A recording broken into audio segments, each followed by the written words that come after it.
Hey guys, Lady Locks here, and today I've got this gorgeous Sargent Mortice cylinder. This was actually sent to me by Izzy, aka Skookum Danger, so thank you, Izzy. This lock is so much fun to pick, so if you want to watch this video, grab your popcorn because you're going to need it, or any kind of snack, and sit back, and it's going to be a minute. This one takes me a couple minutes. It's not very difficult, but it is a fighter. So this video is going to be a good one. And wait until you see what I found inside this lock. It is totally crazy. I'm so confused at this. I thought these had standard pins in them. Immediately knew there wasn't standard pins because when I was picking it, it kind of acted like there were spool pins in there. So it kind of confused me. I pushed through. And so I pushed through and I picked it, and when I got it, I was shocked at what was inside. So, like I said, grab some popcorn and let's get this up in the vise and get it picked. Okay, so I've got it up in the vise. You can see the key works. Check out the bitting one last time. Such a nice little key as well. Okay, so I'm going to be picking this with a top of keyway in 40 thousandths. Yes, 40 thousandths.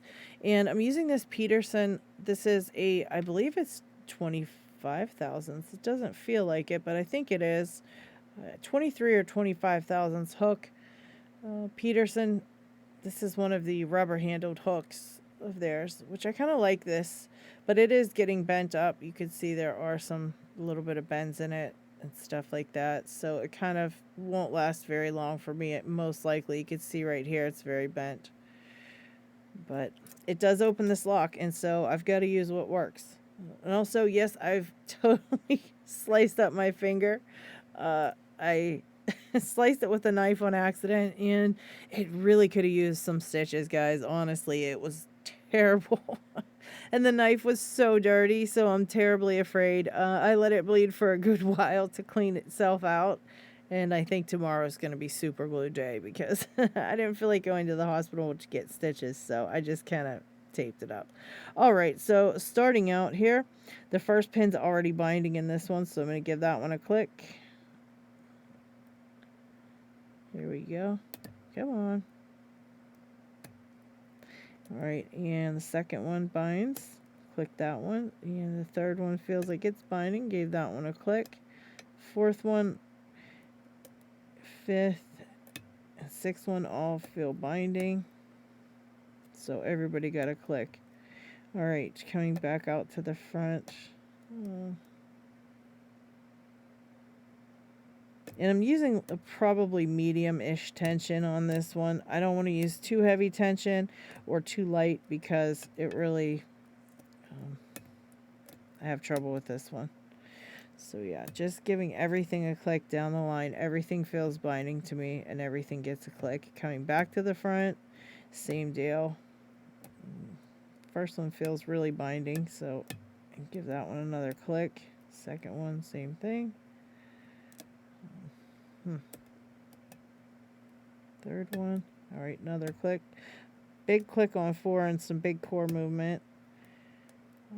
Number 5. I'm getting a kind of a click, but there we go.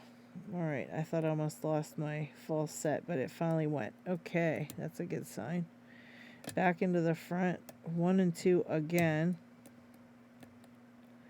I think they just keep falling.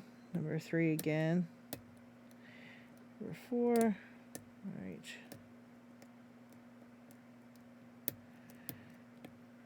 And back in the front again. Wait, number 3, I feel. Binding again. And really hard to click in, but I got it. All right.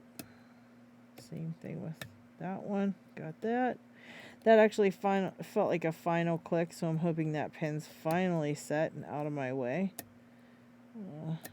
Number 2 here was like something. Maybe. I'm not sure.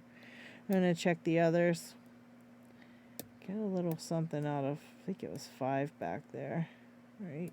Something else wants to go here. Where'd it go? My pick slid right off it. There. Number 3. All right. And back here to the front. One fell again. Alright, I don't like how I'm feeling this. Was this number 2? I'm not digging that. It feels like it's binding, but it really doesn't want to go at all. So, I don't know. Oh, and we're open. That was number 3. Okay, so let's get this gutted and check it out. It didn't take me as long as I thought. Alright, so since we have the key, I'm going to go ahead and close it. No need to keep that open and get it all twisted. Alright, got a screwdriver here.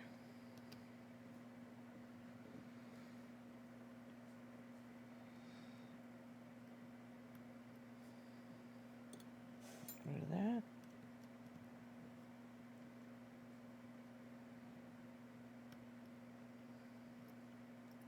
Look, it's magnetic now.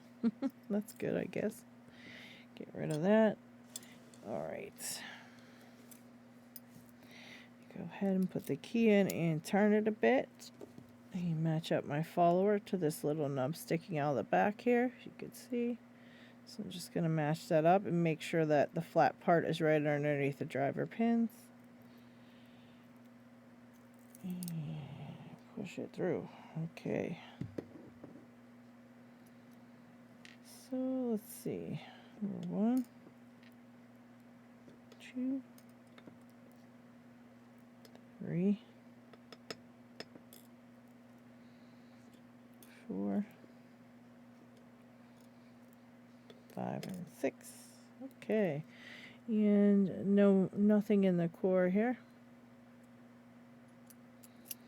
Just going to place it in my little core holder. If you guys know what the name of this is, can you leave it in the comments? I just call it like a core holder, but that's kind of not what I think it's called. And just use the regular tweezers here. And I'm actually going to turn this up and down like this so that when I push this through and the pin shoots up, it kind of stays standing up. As you can see, the tweezers can't, so the pin can't move very much. That's a little trick there. And let's see, number 1.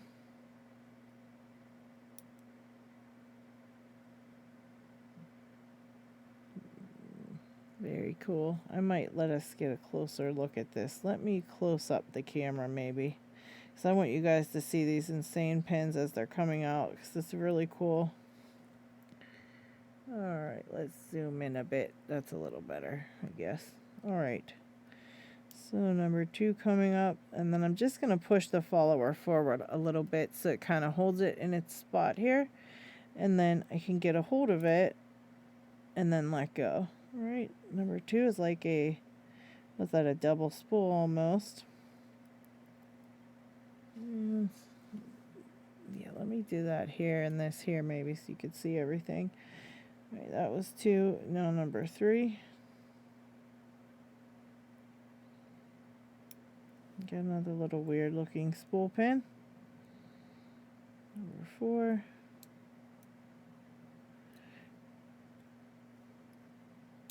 Number 5.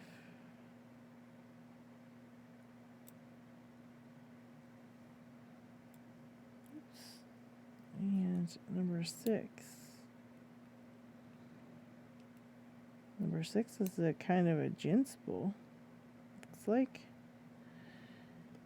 Okay, now, the springs. Let me take out a spring. I had a look at them and they're all the same, so I'm just going to pop one out for you guys to see. I don't want to mess with all these springs, putting them back in. If I can get one to come out. Jeez.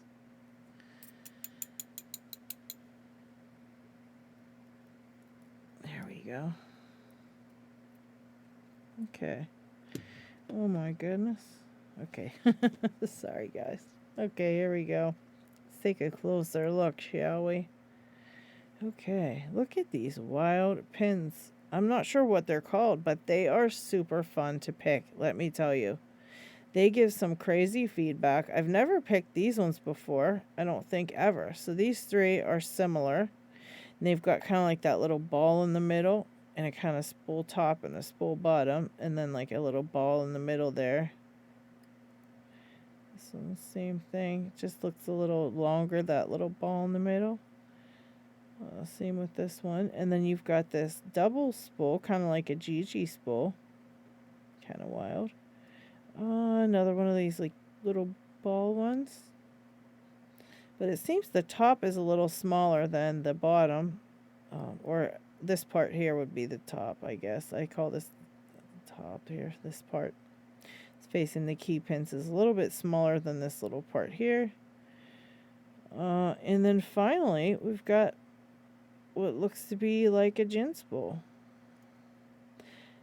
Thankfully, there's no countermilling in here to make this super treacherous, but if there were, I imagine this one would be a lot worse than it was to pick.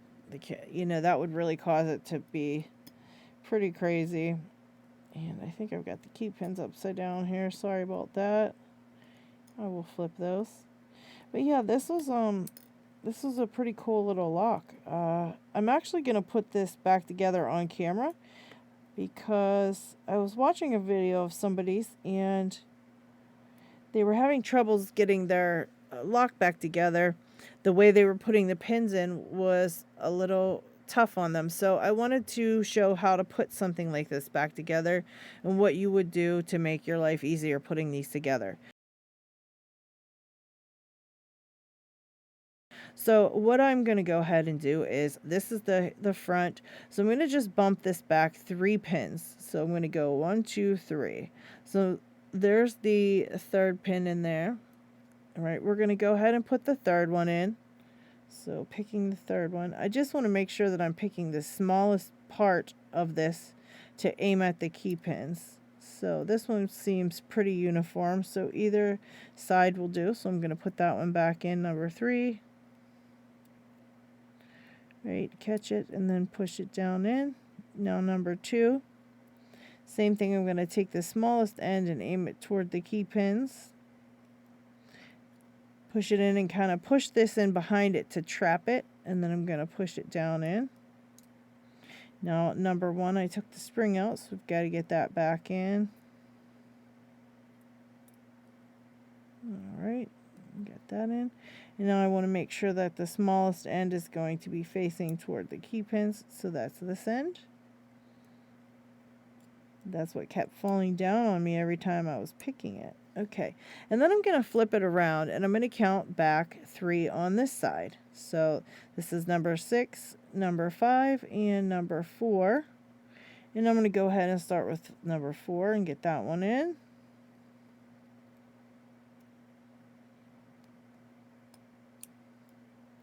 Number 3, make sure I got the smallest end facing up. That is this end.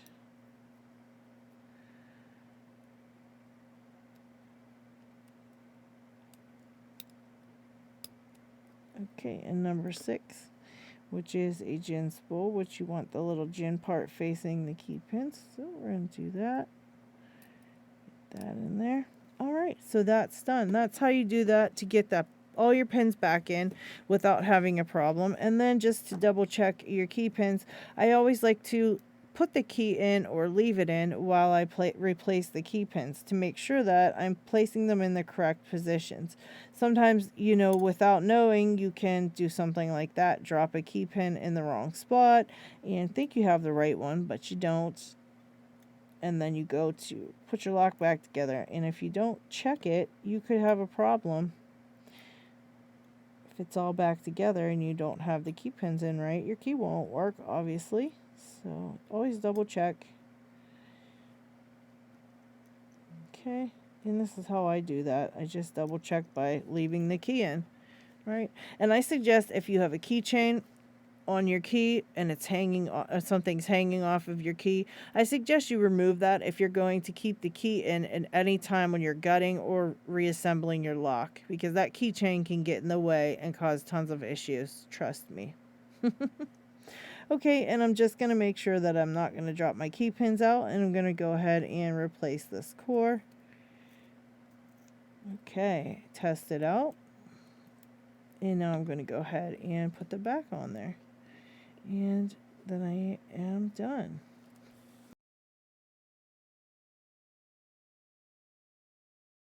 All right, so there we have it, all back together. And I want to thank Justin McSlappy for the beautiful pinning tray. He gave up one of his pinning trays for me, and he etched my name in it, which is so cool. It looks beautiful. I really love the etching. Looks very nice in this tray. So thank you, Justin. And thank you, Izzy, for the lock. And thank you guys for watching. If you do like this video, please click the like button. And if you like my channel, please subscribe for more Locksport videos. Take care, guys.